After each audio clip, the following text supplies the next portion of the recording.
Hello friends, welcome to my channel how to draw a classroom in one point perspective. तो चलिए दोस्तों शुरू करते हैं।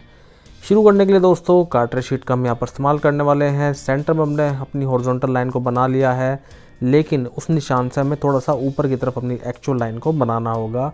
एंड देन सेंटर में आप वर्टिकल लाइन इस तरीके से बना लीजिए।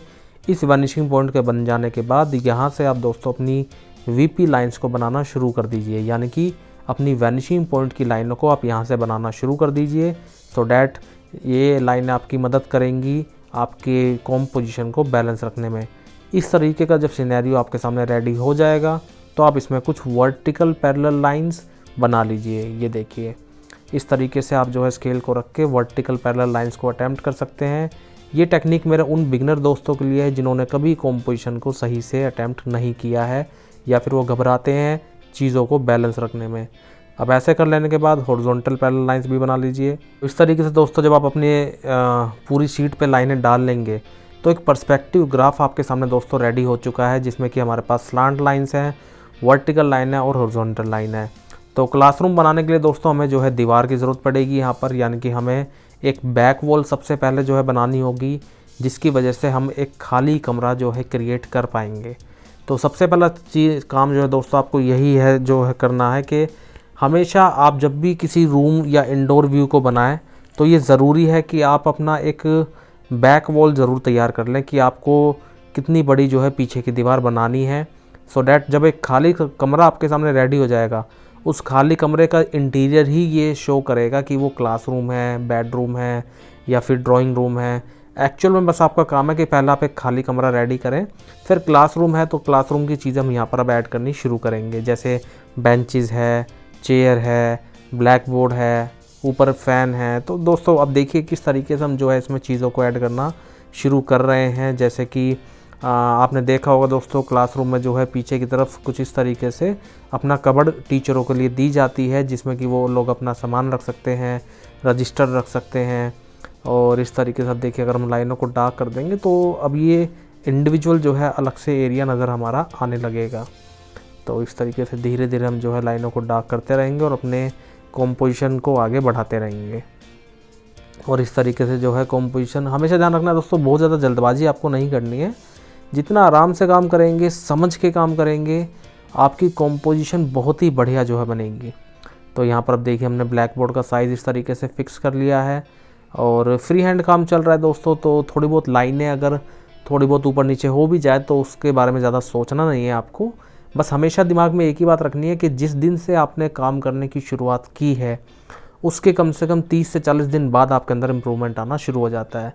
तो बॉक्स के हिसाब से दोस्तों आप यहाँ पर देख पा रहे होंगे कि हम कैसे जो है क्यूब या क्यूबॉइड को जो है कंसिडर करते हुए चलेंगे अपने किसी भी ऑब्जेक्ट को बनाने के लिए, फिर चाहे वो चेयर हो, टेबल हो या जो भी चीज़ हमें इस क्लासरूम में बनानी है, वो according to the four shortening ही हम काम करेंगे कि भाई जो भी चीज़ बनानी है हमें वो क्यूब या क्यूबॉइड के अकॉर्डिंग ही बनानी है।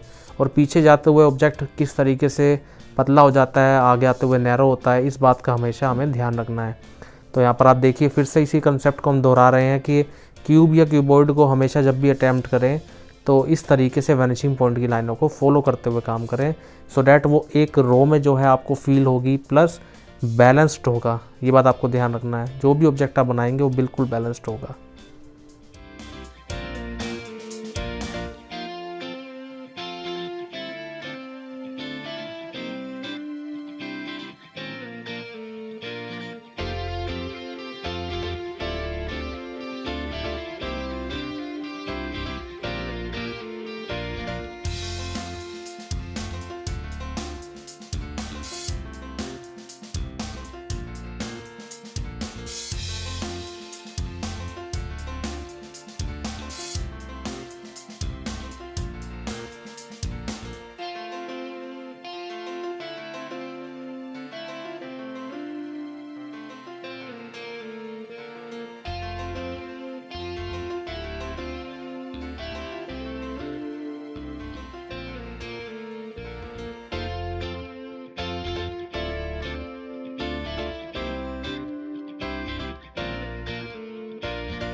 यहाँ पर अब आप दोस्तों देख सकते हैं कि हमारी कॉम्पोजिशन लगभग कंप्लीट हो चुकी है और सारी चीज़ हमने यहाँ पर रेडी कर दी हैं। एंड आई होप दोस्तों डेफिनेटली आपको भी इस वीडियो के थ्रू सीखने को बहुत कुछ मिला होगा।